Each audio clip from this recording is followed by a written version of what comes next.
Заўсёды праглядаць, аналізаваць зменлівую аўдыторыю, працаваць зладжана і дружна. Спікер адзначыў, што ў ідэалагічнай вертыкалі паўднёва-ўсходняга рэгіёна ў мінулым годзе былі пэўныя дасягненні. Работа ў прадэлекторальны і электаральны перыяд выявіла нішы росту.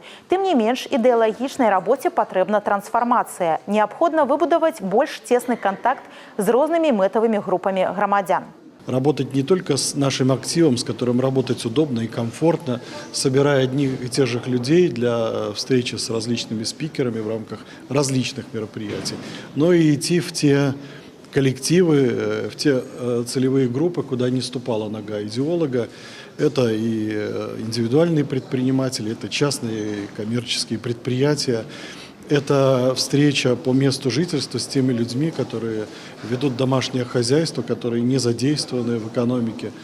Ну и, естественно, эти люди являются нашими гражданами, они участвуют во всех процессах, они участвуют и в выборах, и депутатов, и президента нашей страны, поэтому не охватывать их нашей работой нельзя.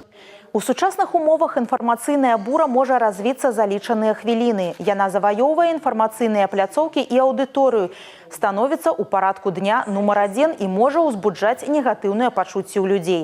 Для вырашэння гэтага пытання, на думку намесніка кіраўніка адміністрацыі прэзідэнта, неабходна прымяняць новыя метады ўзаемадзеяння з людзьмі, уключаючы лічбавыя платформы, якімі ўсё больш і больш карыстаюцца грамадзяне. Ствараць групы і чаты ў месенджерах, каб па любых пытаннях камунальных, бытавых, сацыяльных людзі звярталіся менавіта ў такія групы. Таксама падключаць масавых блогераў. Яны ж у сваіх сацыяльных сетках будуць вяшчаць аб дзяржаўнай палітыцы. Бо самае галоўнае – данесці да людзей самую дакладную інфармацыю, падкрэсліў Уладзімір Пярцоў.